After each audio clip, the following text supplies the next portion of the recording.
This episode of the Transcend Health Podcast, you're joined by myself, Duncan White, whose dulcet tones you'll be familiar with. But one lovely voice that you may not have heard yet is Jacci Allenson's, the other co-owner here at Transcend.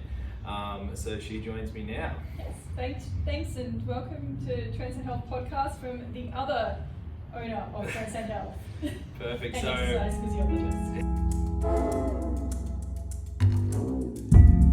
Unfortunately, you won't be hearing the baritone soothing notes of Ollie Morsley today, but he will be back soon. But Jacci, the main reason I thought we should jump on an episode together is to perhaps talk a little bit about why we created Transcend, both as individuals and then maybe a bit more collectively, or how we kind of ended up sitting here today. Yeah, fantastic. Well, yeah, certainly I suppose our journey started off because we had mutual friends who thought we'd connect. Yep. And connect we did. We certainly found a common interest in using exercise for treatment and really just loving exercise. So it's like, it's a magical thing that helps people to do amazing, incredible things in their life. And I think that's kind of where summary of where it started. Yeah, that them trying to set us up, so, romantically didn't quite come to fruition, but no. that's where the kind of partnership started. Yeah. Which is always, I think, kind of amusing, and people kind of find it a bit odd.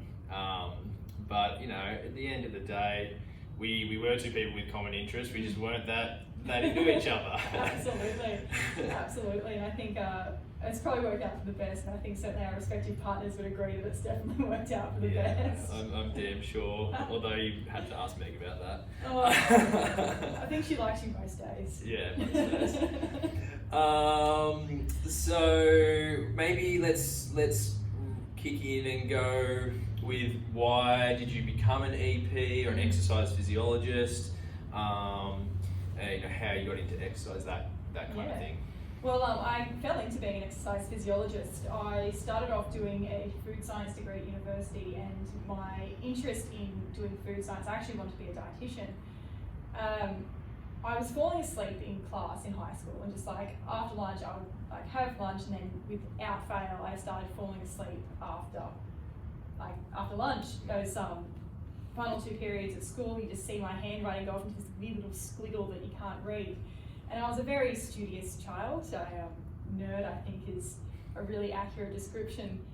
So this really upset me, and I started delving into what I was eating, because clearly food's where you get your energy from. So I got to university with dreams of being a dietitian, and ended up doing food and nutrition, which is more like how do we create Olympics, and what's the new flavour of cornflakes we're going to release this year, which is not what I wanted. So I started doing sports science electives and fell in love with that. Ended up pursuing a master's degree, and just because I was just like, this exercise stuff's amazing, why didn't anyone tell me that exercise creates energy? Well, what is this? We don't just burn it, but we're creating it. Anyway, I went off to Queensland to do my master's degree, and ended up working first in the mines as a healthy lifestyle coordinator, and realised that exercise physiology is really big on lifestyle conditions, not so big on how do we stop pain. Yep. So I needed to upskill, went into private practice, and just my experience of working in private practice was a big kind of solace that I was in a physio clinic, that their idea of exercise was come and join our Pilates class, and you're part of our Pilates culture for the next 7 years of your life, and we're not really going to educate you about how exercise can help your pain. So I was a bit disheartened. I ended up leaving that clinic and going out on my own as a sole trader. In Queensland, worked from a gym as an exercise physiologist, and the gym manager there was actually an EP himself, so was exposed to some really good ideas as a sole trading exercise physiologist there. But if anyone is familiar with Brisbane, the nearest beach is like an hour and a half away, so I was consistently cancelling days of clients to go to the beach, which wasn't good. So I came back to Newcastle, started working as a sole trader. That's where I was introduced to Duncan through my sister-in-law, your friend, who worked together. And I think that was kind of how it got started, how I got to be in Newcastle, being a sole trader and wanting to work for myself as an exercise physiologist. Yeah, exactly. And at that point in time, I was working for another clinic in Newcastle, as well as an employee, and I had a bit of a journey up until that point. I would say about 18 months before we met, give or take, I'm not exactly sure. But I had a major back injury myself, and being a physio prior to that too, was very dogmatic about the approaches that I used and certain ways that physio perhaps should be done, which, you know, definitely had some strong points and gave me a great start, but it kind of missed the mark a little bit. So I had a herniated disc in my L5 S1, which then injured the nerve as it leaves the spinal cord and caused my big toe not to work. So I couldn't lift it, I couldn't pull my toes back towards my knee, which is called dorsiflexion. And I also had a lot of numbness and things around that area, as well as the raging sciatic pain all the way down the leg. And when I had that injury, I got treatment from some colleagues where I was working, which definitely helped in the beginning, and I was doing my own treatment with the tools that I had.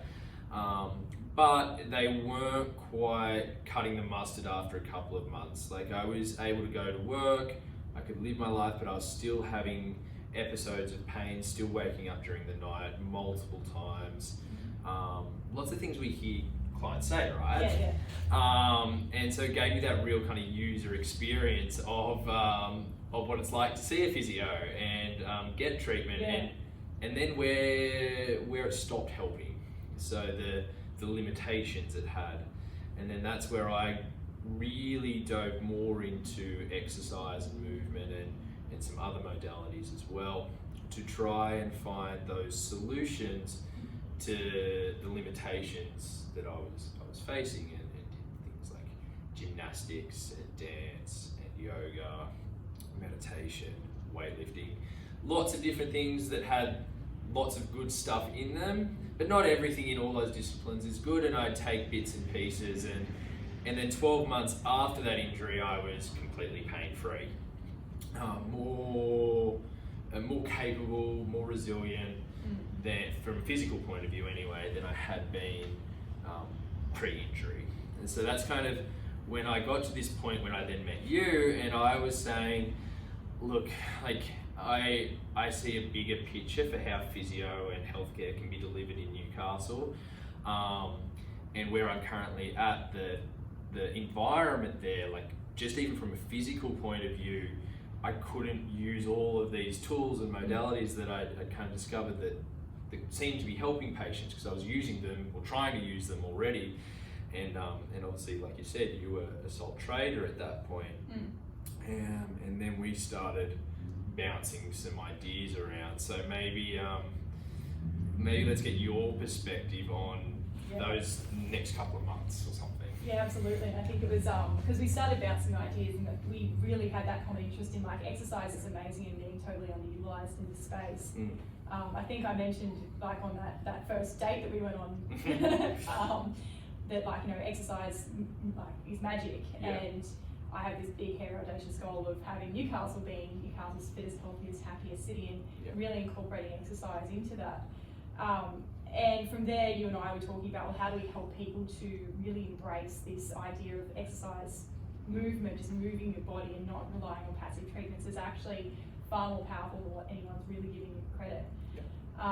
And I'd started some business coaching at this point. I started, like, feeding things through, like, here's the book that I'm reading, and here's this, like, spreadsheet they've given me, and here's this thing that we're working on at the moment. And I think just in having you so interested in, like, you were like, oh, I want to do this thing because I don't have the resources where I'm currently working. I want to actually go and do this myself. Yeah, I had to create my environment to provide the service that I envisaged. Absolutely.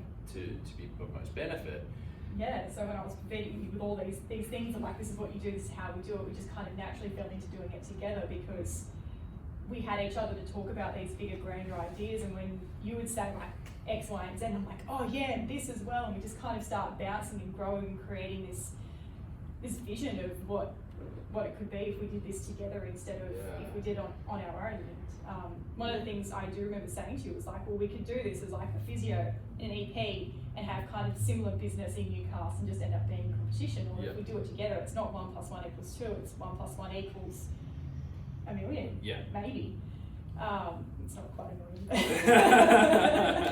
One day it might be. Small business life. But I suppose that's where I remember it being really starting off, and because I had started the soul trading path, I think even that may have just been like, oh, there was the opportunity there for you to come and work where I was working and start doing the things to work towards this goal that is now Transcend Health. And I know, was there anything different? No, it was very, very similar. Like I had that interest in business and creating a business for exactly those reasons that you just said. And yeah, definitely that conversation that we had where it was about, well, you know, we could have separate businesses and, you know, refer across to each other and that kind of stuff, and it just wasn't quite as cohesive and all-encompassing service that I think we now offer, right? And that's what you mean by 1 + 1 doesn't equal 2, it equals kind of whatever it ends up being when we all combine forces. So yeah, that was huge, and I'd started the business coaching a couple months after you'd kind of fed me a little bit of that info, and we'd begun that still as separate entities. And then it was probably only a month or two into that coaching where they were also like, I think, well, just go together. And that's what happened, and then we rented some space from Mick Rand at Total Performance Centre. Still there, still going strong. Good to see. But Mick's a good guy if anyone knows him. But yeah, and so I was doing a couple of hours, couple of mornings a week, using a little consult massage room that he's got there. He still does massage, and you were using the gym space. And then we had classes running outdoors, right? What do you? I think back on those days, right, and they're kind of like a smile, like they were kind of fun to think about now and see where we've come from. But I don't think that they were like that at the time. What are your thoughts? Oh, my thought, like I look back at that time and I remember being really quite lonely. Like I remember, because I'd go and I'd work in the gym for client, like face-to-face time, but then I'd go home to work. And this is where I'm like, people hear me say I'm staunch, like I don't work from home. Like this is what I don't do. I come to work. But I remember just how lonely it was being at home and how much I really loved having the team, like having the mini team environment. So I do remember looking back at that point and I was like, yeah, it was exciting and there was lots of energy and we were working on something bigger, and then it just ended up being this, like, it's a bit like, it feels like another life almost, like, oh yeah, that's right, we did that. But it's this kind of, it was this fun and almost magical time of just like, there was so much energy and it was just like, and anything's possible, and we could do this, and we tried that, and we had these big ideas. And I think just having that congruency, that connection with another person, that really sparks, like when you've got those sparks, it just ignites a fire. Definitely. I mean, it was really a short time between when we met to when we became a business. So it was like July to January. And then the next July, we'd actually opened this place. The physical premises that is Transcend. Now, if anyone knows Newcastle, the main road kind of running east to west, we're smack bang in the middle of it, right next to kind of Crema Coffee and Freddy's Fishing World and all of that. And that was a big step as well, right? Like signing leases, signing shareholders agreements between us, like big learning curves, and scary, exciting times from my memory. And there's a significance to it of like, oh yeah, this is like the moment of, like the line of demarcation, there's no turning back after this. There always is, but you kind of feel like it's quite a bit more significant than that at the time. Exactly. So now that we've established and done all that, and you said something about even early on when it was just us two about the team cohesiveness. Maybe let's fast forward the last, what has it been, 4 years now almost? Or yeah, it was coming up. 4 years in January as a business. As a business, yeah. And almost 4 years in this premises now, in a month or two. Kind of fast forward where we are now, we obviously have a team. Yeah. Do you want to speak about them at all? I love them, they're amazing, they're the best team in the world. No, actually, in all honesty, they are great. That it's, I suppose as a kid, I didn't play a lot of team sports. I played soccer at high school, which is, girls' soccer is not really soccer, it's more like let's get out on the field and be bitches to each other. Not really, didn't really play as a team. There was lots of exclusion within the team, and particularly the high school team. I don't have I played soccer, it was kind of more about the social thing for me. But the team here, and what really strikes me every day when I think about it, is when people say like, oh yeah, everyone on the team has different strengths and don't do each other's job. It's like whenever anyone has tried to do the other person's job, they've just failed miserably.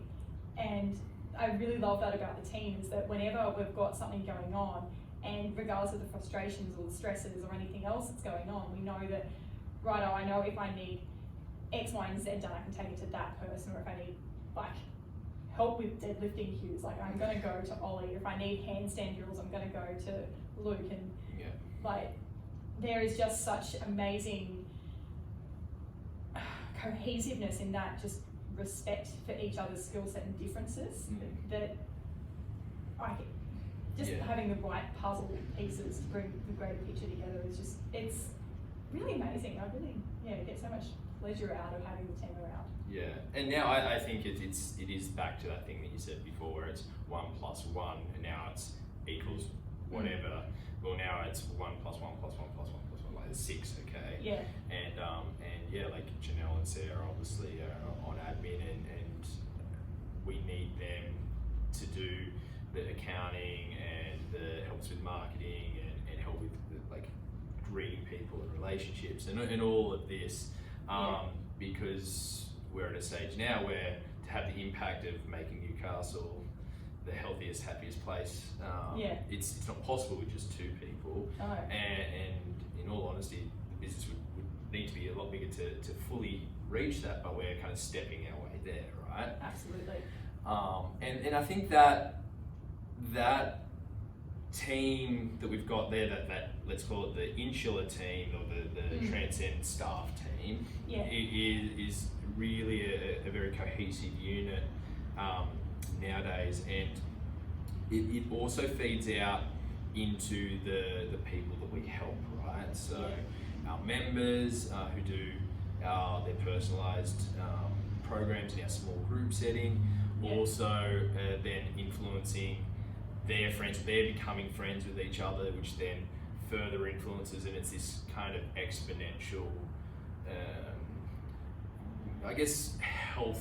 good health habits kind of starting to form. Absolutely. If you look at it. And how great is it when you look at some of our members, they get together on the weekend, they go for walks, or they'll come in and they'll do their program, and they'll just turn over to the next person, like, oh yeah, do you want to go do this or see this movie? Yeah. It's like, yeah, exactly. It's like, if they weren't coming here, if this place didn't exist, then that friendship wouldn't be here as it is. It's just like, oh man, we had that impact. We brought something that's enriching, and not just something that's exercise, but something so much greater in that connection community. And I'd even go as far to say, well, it's not even just exercise, right? It's I don't know of too many others, especially not around Newcastle, of clinics, right, that do this. So usually you go to a clinical setting, like the doctor or a physio or even an EP, and it's me with my problem being there, and there's no kind of connection amongst the group, which is something that's really cool and I'm really proud of, and I think it's really unique. Absolutely. Yeah, it's the camera just made a funny noise, so I'm wondering what's happening. But yeah, that might be a good place to leave this episode. Yeah, I suppose watch this space, Transcend in 2020, like what's going to happen and where we go to from here, but yeah, I'm quite optimistic. Yeah, nice. All right, well, listeners. That's us for today. You'll hear Jackie on future episodes as well. The whole team's kind of getting involved with the podcast now, so it's a good bit of fun. Really looking forward to it. Yeah. Bye for now. Thanks for listening.